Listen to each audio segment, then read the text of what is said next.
प्रिय विद्यार्थियों, हर घर पाठशाला में आप सभी का स्वागत। मैं आपका दोस्त D.R. शर्मा आज प्रस्तुत हूँ कक्षा 12 के लिए अंतराभाग 2 पुस्तक एक कहानी ममता कालिया द्वारा जो रचित है, दूसरा देवदास। प्रिय विद्यार्थियों, चलिए हम इस कहानी का वाचन प्रारंभ करते हैं।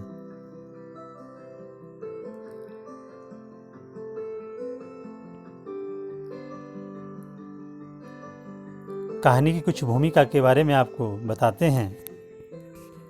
पाठ्यपुस्तक में संकलित दूसरा देवदास कहानी हर की पौड़ी हरिद्वार के परिवेश के केंद्र में रखकर युवा मन की संवेदना, भावना और विचार जगत की उथल पुथल को आकर्षक भाषा शैली प्रस्तुत करती है। यह कहानी युवा हृदय में पहली आकस्मिक मुलाकात की हलचल, कल्पना और रोमानियत का उदाहरण है। दूसरा देवदास कहानी में लेखिका ने इस तरह घटनाओं का संयोजन किया है कि अनजाने में प्रेम का प्रथम अंकुरण संभव और पारों के हृदय में बड़ी अजीब परिस्थितियों में उत्पन्न होता है। यह प्रथम आकर्षण और परिस्थितियों के गुम्फन ही उनके प्रेम को आधार और मजबूती प्रदान करता है, जिससे यह सिद्ध होता है कि प्रेम के लिए किसी निश्चित व्यक्ति, समय और स्थिति का होना आवश्यक नहीं है। वह कभी भी, कहीं भी, किसी भी समय और स्थिति में उपज सकता है, हो सकता है। कहानी के माध्यम से लेखिका ने प्रेम को बम्बईया फिल्मों की परिपाटी से अलग हटाकर उसे पवित्र और स्थायी स्वरूप प्रदान किया है। कथ्य विषय वस्तु, भाषा और शिल्प की दृष्टि से कहानी बेजोड़ है। प्रिय विद्यार्थियों, चलते हम कहानी की ओर। कहानी का वाचन करते हैं। हर की पौड़ी पर सांझ कुछ अलग रंग में उतरती है और दियाबाती का समय, या कह लो आरती की बेला। 5 बजे जो फूलों के दोने 1-1 रुपए में बिक रहे थे, इस वक्त 2-2 के हो गए हैं। भक्तों, इससे कोई शिकायत नहीं। इतनी बड़ी बड़ी मनोकामना लेकर जो आए हैं, 1-2 रुपए का मुंह थोड़े ही देखना है। गंगा सभा के स्वयंसेवक खाकी वर्दी में मुस्तैदी से घूम रहे हैं। वे सबको सीढ़ियों पर बैठने की प्रार्थना कर रहे हैं। शांत होकर बैठिए, आरती शुरू होने वाली है। कुछ भक्तों ने स्पेशल आरती बोल रखी है। स्पेशल आरती यानी 100 या 151 रुपए वाली। गंगा तट पर हर छोटे बड़े मंदिर पर लिखा है गंगा जी का प्राचीन मंदिर। पंडित गण आरती के इंतजाम में व्यस्त हैं। पीतल की नीलांजलि में सहस्रवतियां घी में भिगोकर रखी हुई है। सबने देशी घी के डब्बे अपनी ईमानदारी के प्रतीक स्वरूप सजा रखे हैं। गंगा की मूर्ति के साथ साथ चामुंडा, बालकृष्ण, राधा कृष्ण, हनुमान, सीताराम की मूर्तियों की श्रृंगारपूर्ण स्थापना है। जो भी आपका आराध्य हो, चुन लें। आरती से पहले गंगा स्नान। हर हर बहता गंगा जल निर्मल, नीला, निष्पाप। औरतें डुबकी लगा रही हैं। बस उन्होंने तट पर लगे कुंडों से बंदी जंजीरें पकड़ रखी है। पास ही कोई न कोई पंडा जजमानों के कपड़े लतों की सुरक्षा कर रहा है। हर एक के पास चंदन और सिंदूर की कटोरी है। मर्दों के माथे पर चंदन तिलक और औरतों के माथे पर सिंदूर का टीका लगा देते हैं पंडे।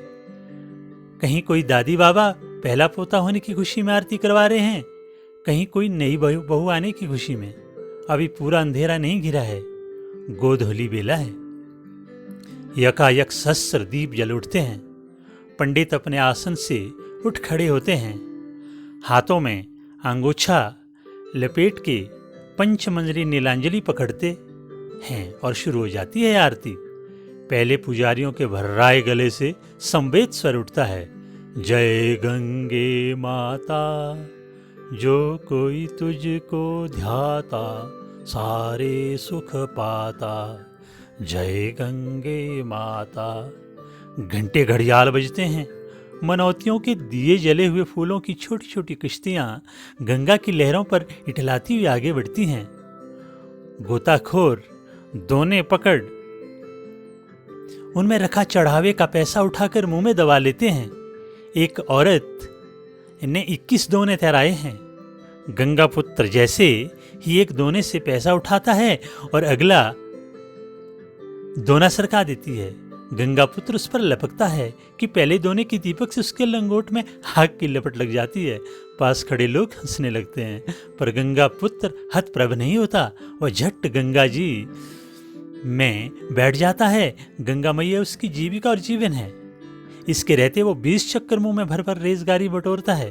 उसकी बीवी और बहन कुशा घाट पर रेजगारी बेचकर नोट कमाती है। रेजगारी अर्थात चेंज, जिसको हम कहते हैं छोटे पैसे, तो उसको कमाकर पैसे वो कमाते हैं। कभी कभी 80 भी दे देती है, जैसा दिन हो। पुजारियों का स्वर थकने लगता है तो लता मंगेशकर की सुरीली आवाज लाउड स्पीकरों के से सहयोग करने लगती है और आरती में यकायक एक स्निग्ध सौंदर्य की रचना हो जाती है। ओम जय जगदीश हरे से हर की पौड़ी गुंजायमान हो जाती है। औरतें ज्यादातर नहाकर वस्त्र नहीं बदलती, गीले कपड़ों में खड़ी खड़ी आरती में शामिल हो जाती हैं। पीतल की पंचमंजरी नीलांजलि गर्म होती है। पुजारी नीलांजलि को गंगा जल से स्पर्श कर हाथ में लिपटे अंगूछे को नामालूम ढंग से गीला कर देते हैं। दूसरे अदृश्य देखने पर मालूम होता है वे अपना संबोधन गंगा जी के गर्भ तक पहुंचा रहे हैं। पानी पर सहस्रवत बाती वाले दीपकों की प्रतिछवियां झिलमिला रही है।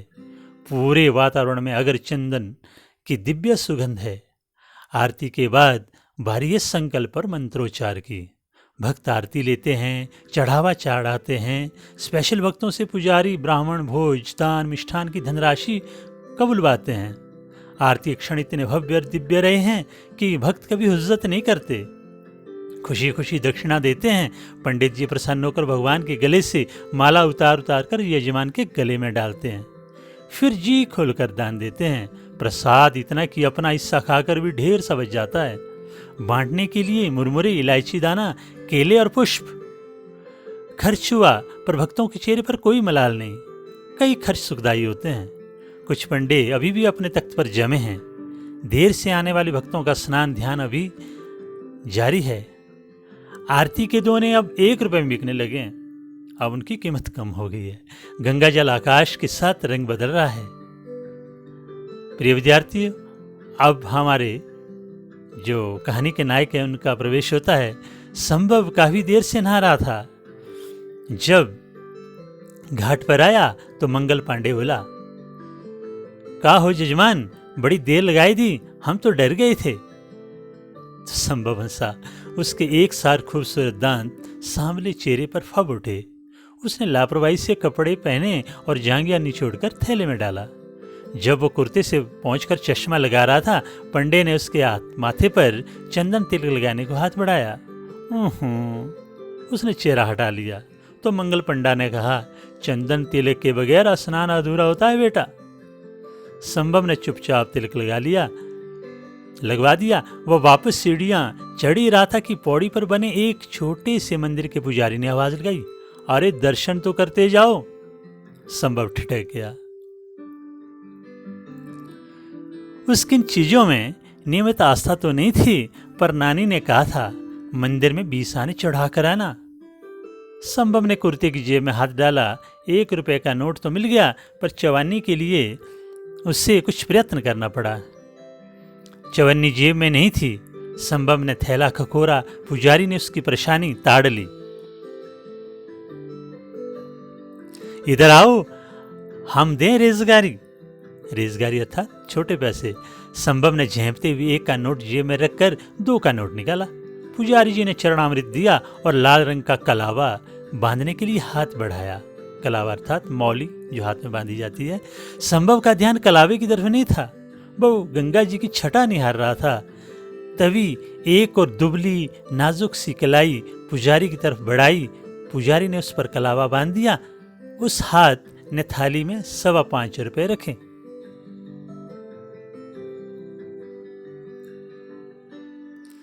लड़की अब बिल्कुल बराबर में खड़ी आंख मूंद कर अर्चन कर रही थी। संभव ने यकायक मुड़कर उसकी ओर गौर किया। उसके कपड़े एकदम भीगे हुए थे, यहाँ तक कि उसके गुलाबी आंचल से संभव के कुर्ते का एक कोना भी गीला हो रहा था।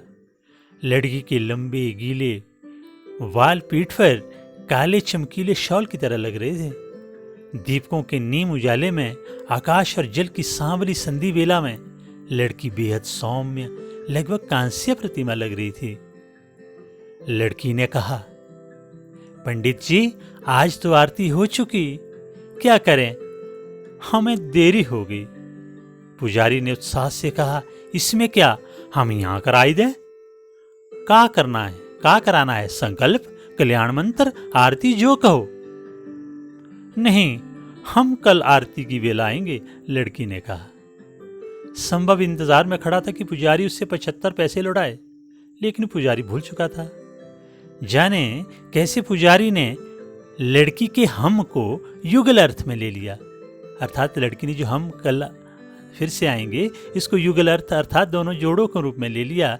उसके मुंह से अनायास आशीष निकली, सुखी रहो, फूलो फलो, जब भी आओ साथ ही आना, गंगा मैया मनोरथ पूरा करें। लड़की और लड़का दोनों अकबका गए। लड़की छिटक कर दूर खड़ी हो गई। लड़के को तुरंत वहां से चलने की जल्दी हो गई।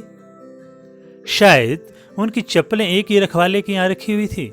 टोकन देकर चप्पलें लेते समय दोनों की निगाहें एक बार फिर टकरा गईं। आंखों का चकाचौंध अभी मिटा नहीं था। संभव आगे बढ़कर कहना चाहता था, देखिए, इसमें मेरी कोई गलती नहीं थी, पुजारी ने गलत अर्थ ले लिया था। लड़की कहना चाहती थी, आपको इतना पास खड़ा नहीं होना चाहिए था। लड़की ने अपना ओंठ दांतों में दबाकर छोड़ दिया। भूल तो उसी की थी, बाद में तो वही आई थी।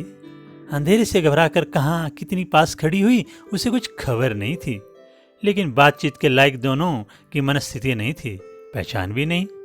दोनों ने नजरें बचाते हुए चप्पलें पहनी, लेकिन घबराहट में ठीक से चप्पल पहन ना पाई, थोड़ी सी अंगूठे में अटकाकर आगे बढ़ गई।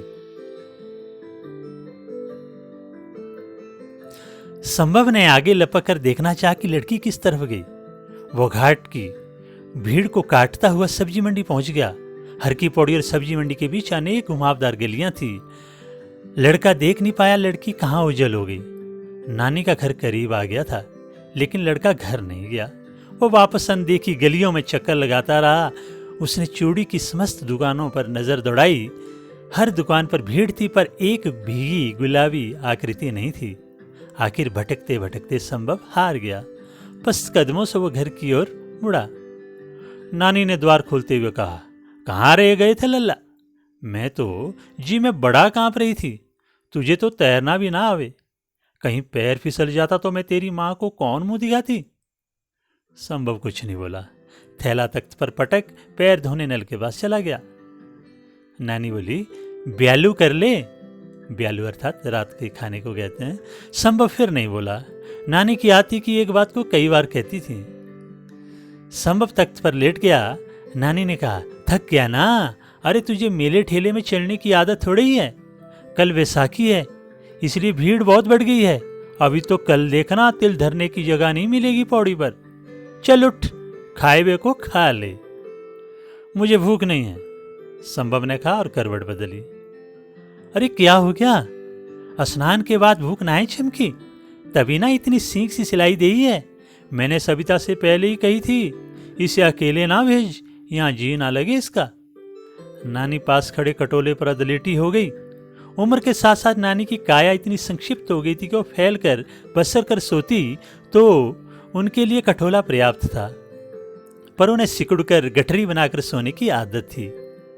गंगा को छूकर आती हवा से आंगन काफी शीतल था। ऊपर से नानी ने रोज की तरह शाम को चौक धो डाला था। नींद और स्वप्न के बीच संभव की आंख में घाट की पूरी बात उतर आई।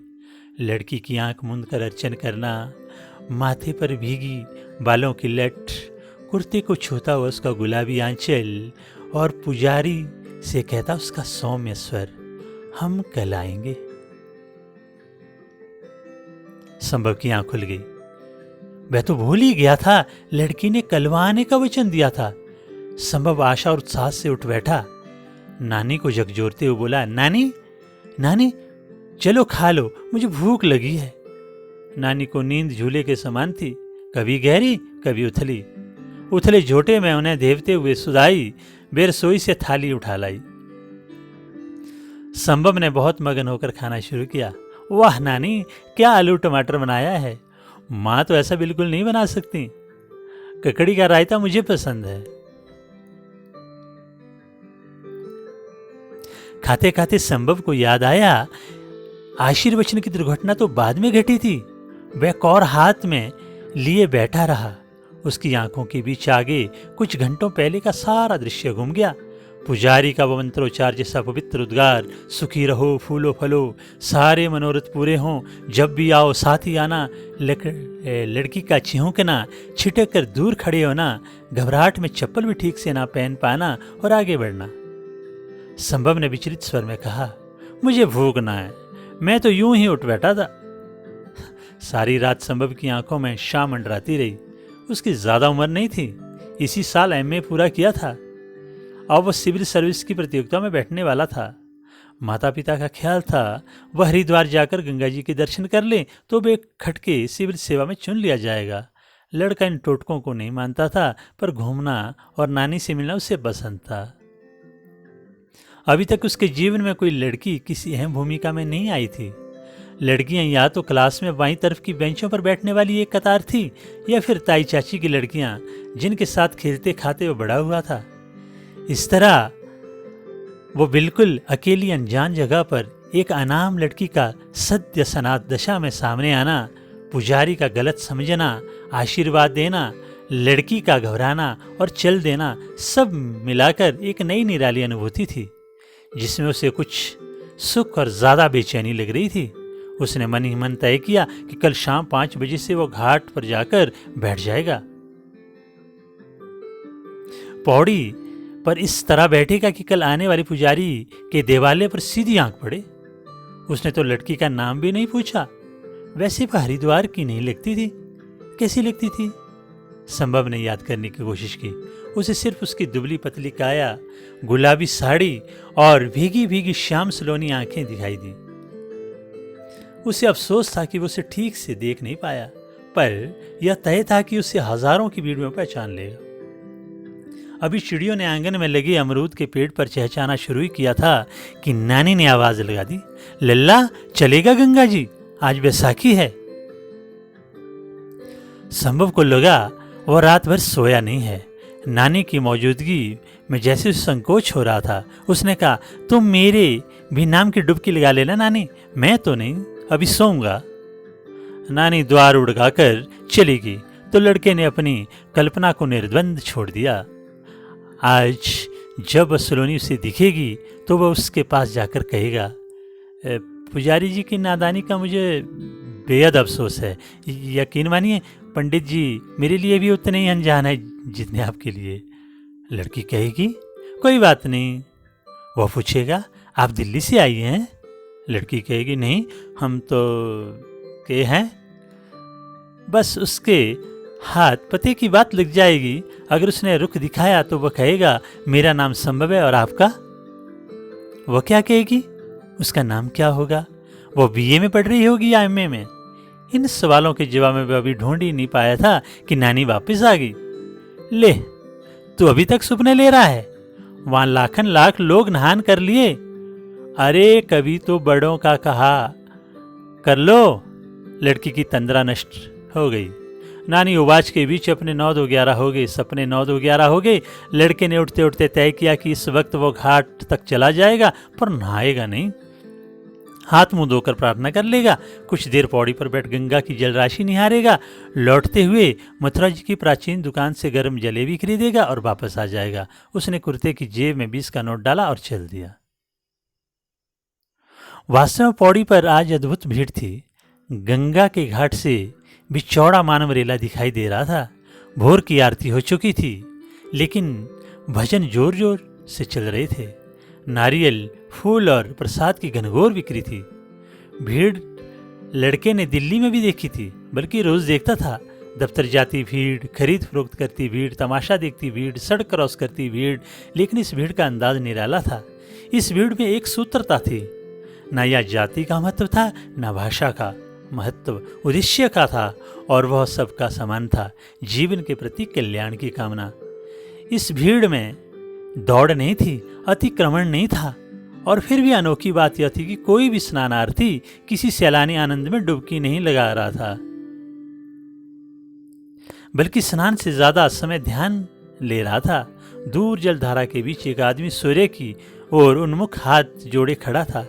उसके चेहरे पर इतना विभोर विनीत भाव था मानो उसने अपना सारा अहम त्याग दिया। उसके अंदर स्व से जनित कोई कुंठा शेष नहीं है। वह शुद्ध रूप से चेतन स्वरूप आत्माराम और निर्मलानंद है। एक छोटे से लड़के ने लगभग हंसते उसका ध्यान भंग किया। भैया आप नहीं नहाएंगे? संभव ने गौर किया। जाने कब पौड़ी पर उसके नजदीक वो बच्चा आ बैठा था। उसका भाल चंदन चर्चित था, चेहरे पर चमकीली ताजगी थी। अकेले हो? नहीं, बुआ साथ है। कहां से आए हो? रोहतक। अब वापस जाओगे? नहीं, बच्चे ने चमकीली आंखों से बताया। अभी तो मनसा देवी जाना है, वह उधर। बच्चा सामने पहाड़ी पर बना एक मंदिर इंगित से दिखाने लगा। वह स्थल संभव को पहले दिन से अपनी ओर खींच रहा था, लेकिन नानी ने उससे वरज दिया था, ना लल्ला, मनसा देवी जाना है तो क्या वो झूला गाड़ी में तो ना बैठी हो? रस्सी से चलती है, क्या पता कब टूट जाए। एक बार टूटी थी, हजारन मरे गिरे थे। जाना है तो चढ़कर जाना, उसका महात्म अलग है। संभव बहुत शारीरिक मेहनत में यकीन नहीं करता था। बरसों से कुर्सी पर बैठ पढ़ते पढ़ते उसे सक्रियता के नाम पर हमेशा किसी दिमागी हरकत का ही ध्यान आता था। उसे यहाँ सुबह सुबह नानी का झाड़ू लगाना, चक्की चलाना, पानी भरना, रात के मांजे हुए बर्तन फिर से धो धो कर लगाना सब कष्ट दे रहा था। वह ऐतराज नहीं कर रहा था तो सिर्फ इसीलिए कि महज 4 दिन रुककर वह नानी की दिनचर्या में हस्तक्षेप करने का अधिकारी नहीं बन सकता। संभव ने बच्चे से कहा, अगर गिर गए तो? और फिर वही बात आ रही है झूला गाड़ी वाली।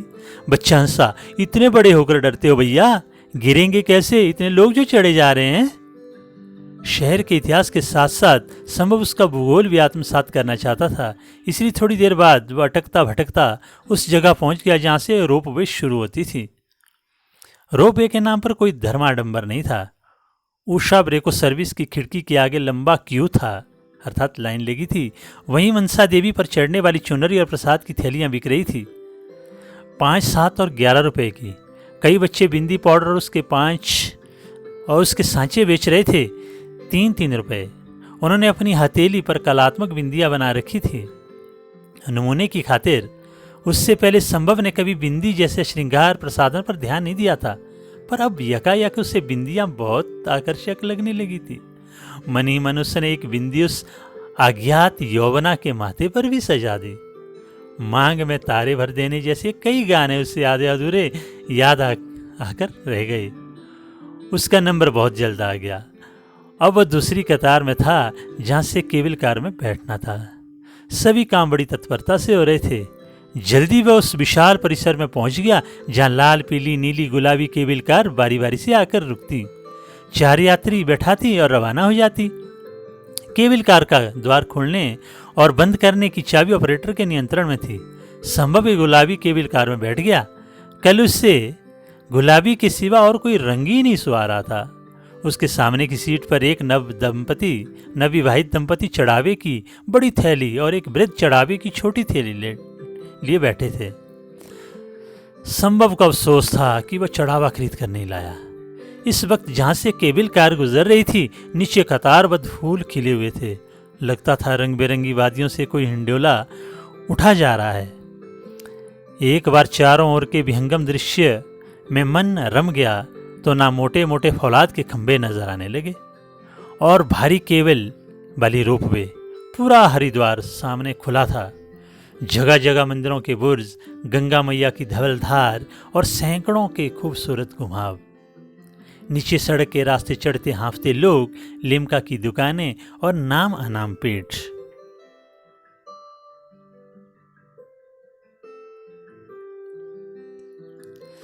बहुत जल्द उसकी केबल कार मनसा देवी के द्वार पर पहुंच गई, जहां फिर चढ़ावा चढ़ाने वाले बच्चे नजर आए।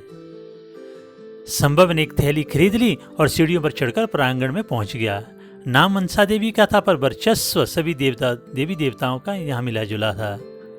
एकदम अंदर के प्रकोष्ठ में चामुंडा रूप धारणी मनसा देवी स्थापित थीं। व्यापार यहाँ भी था।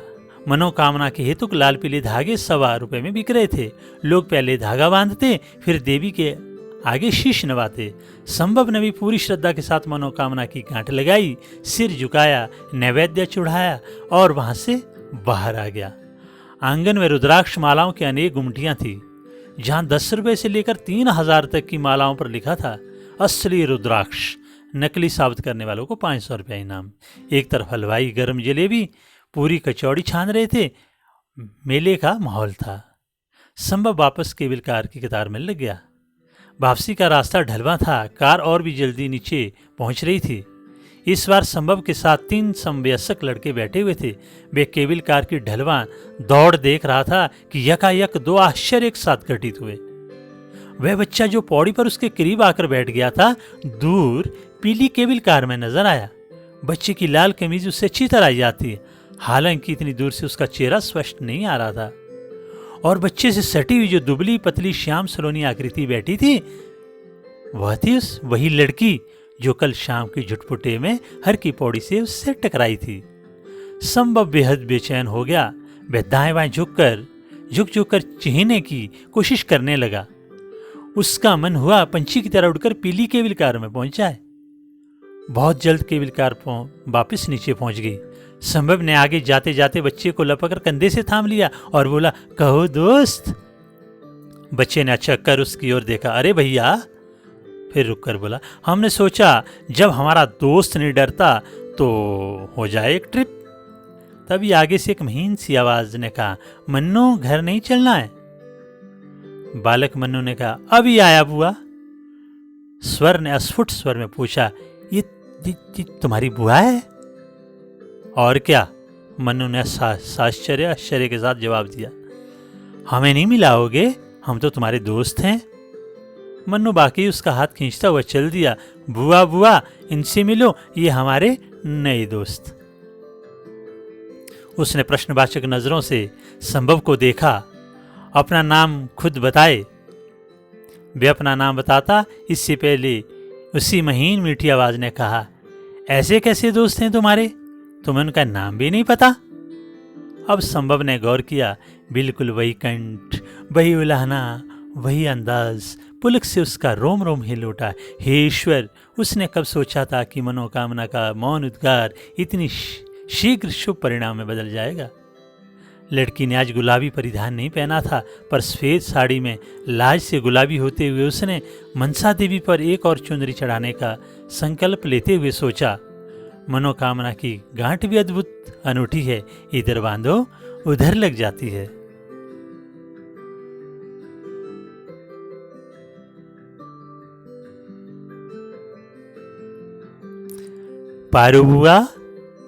पारो बुआ इनका नाम है। मन्नू ने बुआ का आंचल खींचते हुए कहा। संभव देवदास। संभव ने हंसते हुए वाक्य पूरा किया। उसे भी मनोकामना का पीला लाल धागा और उसमें पड़ी गिठान का मधुर स्मरण हो आया। प्रिय विद्यार्थियों, इस प्रकार हमारी कहानियाँ समाप्त हो जाती है। दोनों प्रेमियों का यहाँ मिलन हो जाता है। अब हम कुछ शब्दार्थ की ओर चलते हैं। कृपया इन्हें आप ध्यान से देख लें। प्रिय विद्यार्थियों, इस पाठ से संबंधित अभ्यास प्रश्न हम आपको अगली वीडियो में देंगे। तब तक के लिए धन्यवाद।